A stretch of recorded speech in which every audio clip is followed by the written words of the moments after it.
Hi, my name is Linsdau. I'm a polar explorer and professional adventurer. Today I'm going to review the Keron 3 GT tent.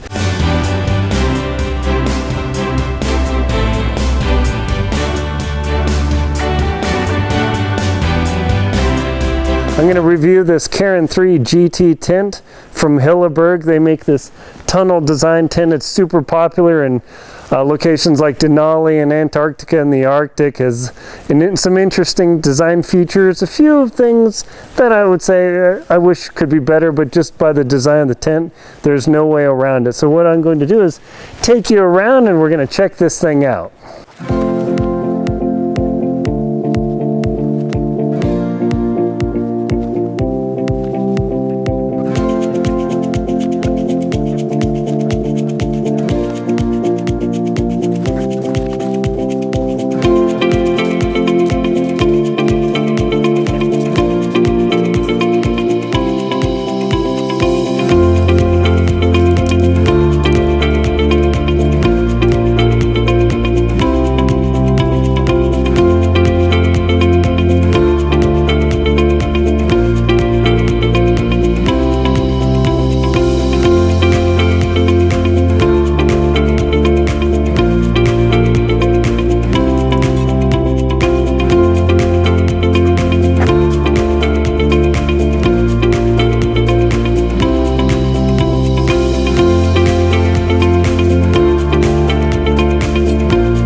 All right, the first feature of this tent is the vestibule. I got the GT rather than the regular standard tent because this GT adds another couple of feet to the entranceway, and it allows this door to open, and you can either open it with the toggles here, and let me take the toggles out just to show you.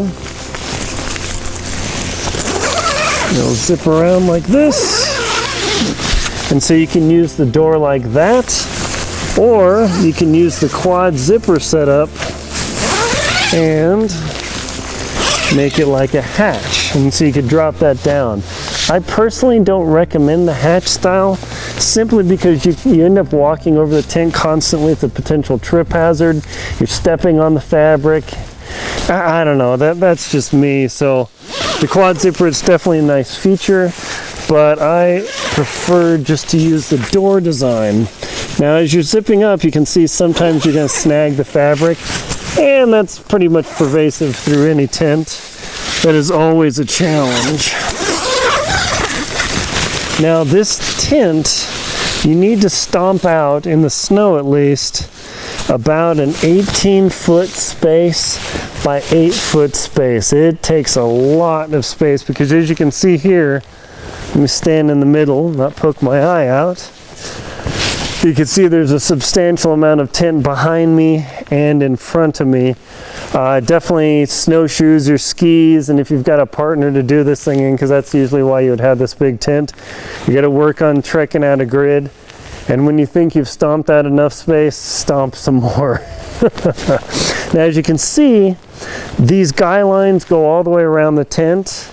It has 4 different pole sections in here. These are 10mm aluminum poles. They're pretty tough, but they're not invincible.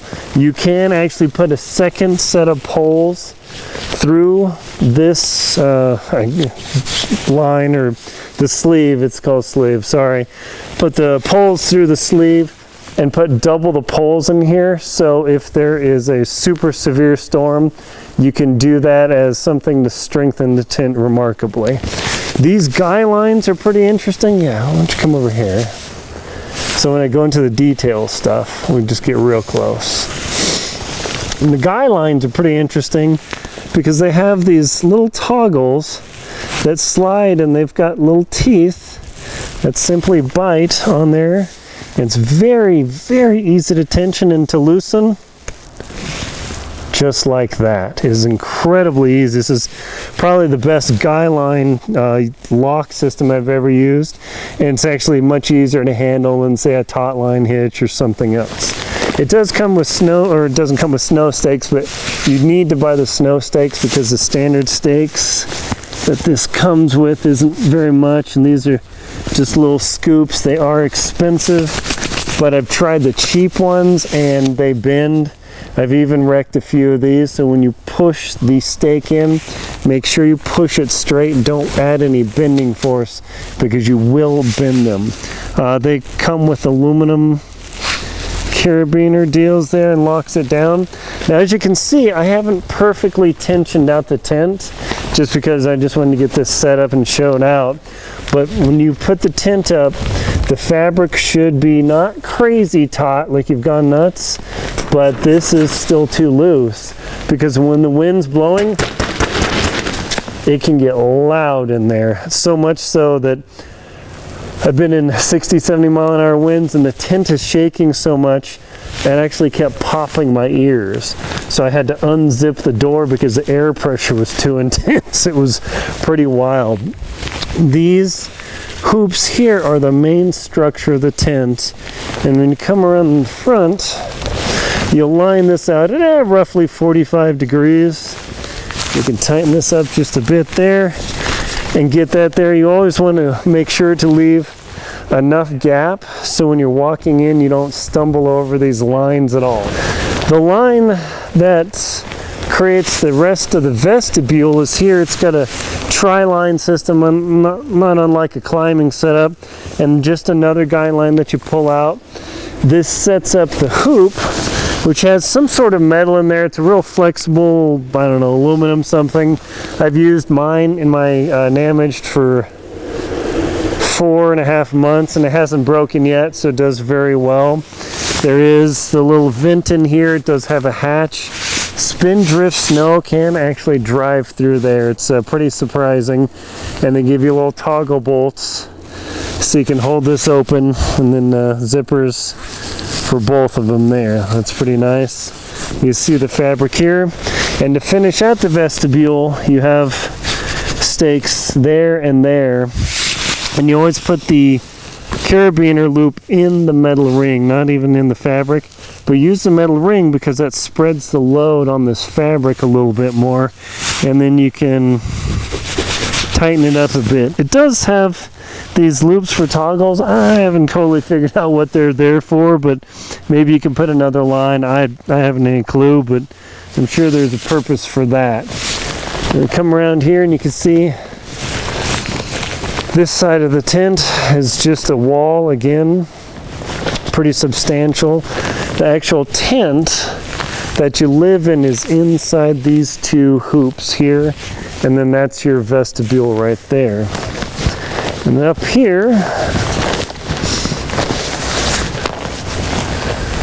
is the other end. So then the Keron design has double entrances, so you can use one, your tent mates can use the other, whatever you want. And it's got a toggle here that holds the door open.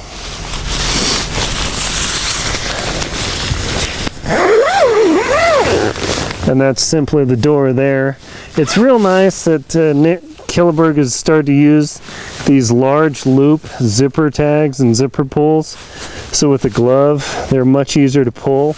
You do not want to put a zipper strap or extra pull on here because it can put additional torque on that zipper and it can damage it. Right, let me see one thing on the audio.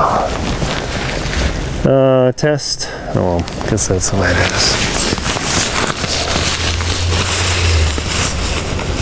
Okay, let me open this back up. Now, one of the things about the tunnel tent design I do not like are these straps because it's so easy to trip on them. I've tried to get out of my tent and taken the complete digger, and it's not a knock on Hilleberg, it's just a structural design of a tunnel tent that just requires these straps. The front section of the tent is exactly the same as in the back. Now we'll go around and we'll look at how the tent actually hovers in here. All right. I'll come around there.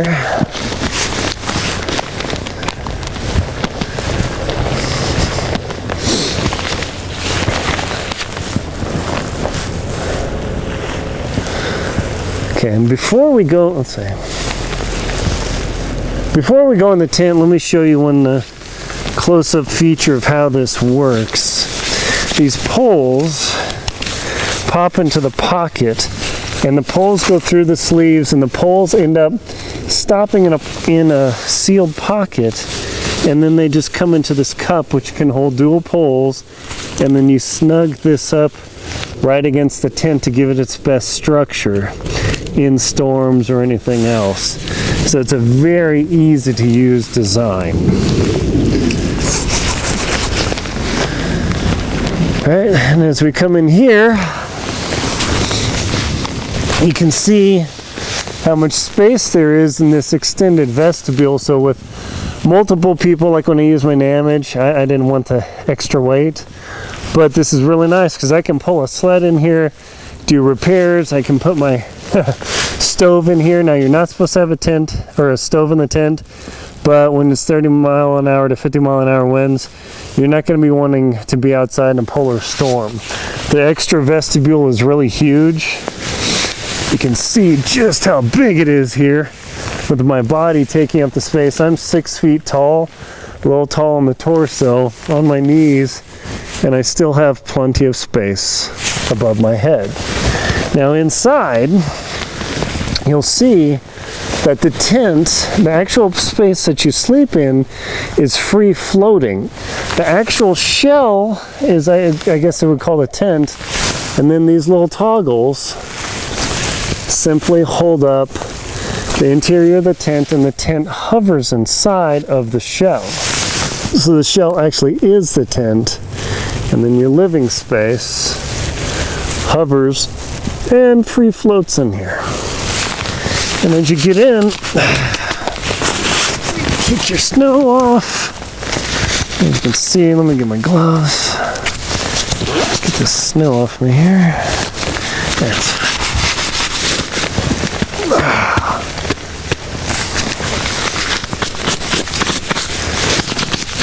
Okay, now inside here, there's a drying line. You can put up your socks or whatever. Of course, putting stinky socks next to your face is always a joy. This door has toggles on it, and it has either the, where is it, the no-seam meshing. Now, this is an interesting design because the door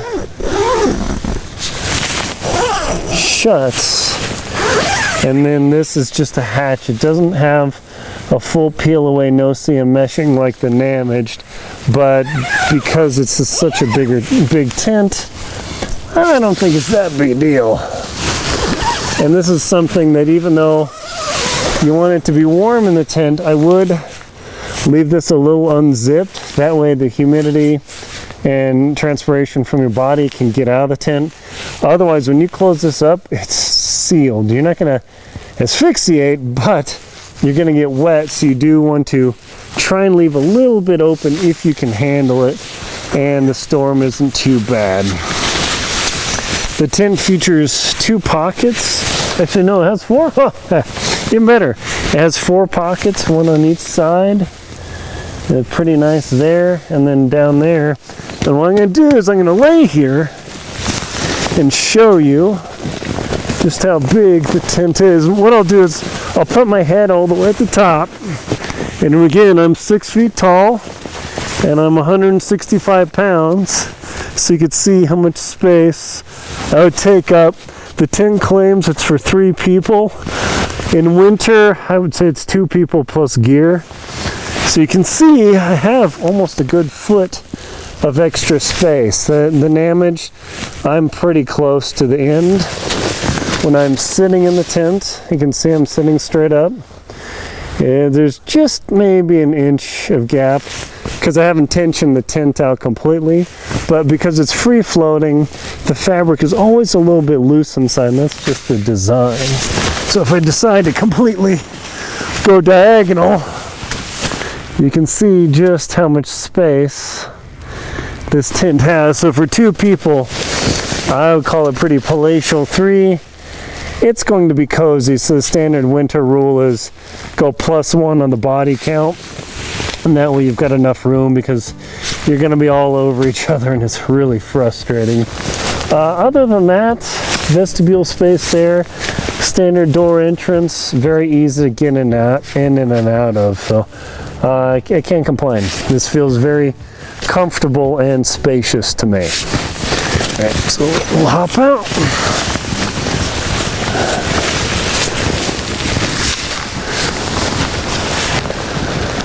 Cool. Okay. All right. Yeah. In fact, here I'm gonna get down. Okay. So yeah, stand back just a bit so you can see from here up to my body, and have the tent kind of take up most of the view. Okay. Got it. Okay. I hope you found this video helpful. The review of the Hilleberg Keron 3 GT tent. 3 people or 2 with snow gear. It's very spacious. It's pretty big. Remember, you've got to stomp out with your skis or snowshoes a good 18 feet long or more, and then about 8 feet wide. It does take a bit of prep work, but with this extra vestibule, I could put my entire sled in here and work on it. It's super nice. So if it's anything like the performance of my Damage, and it's the same 1800 fabric that's super tough, I can't complain, and I'm excited to use it more.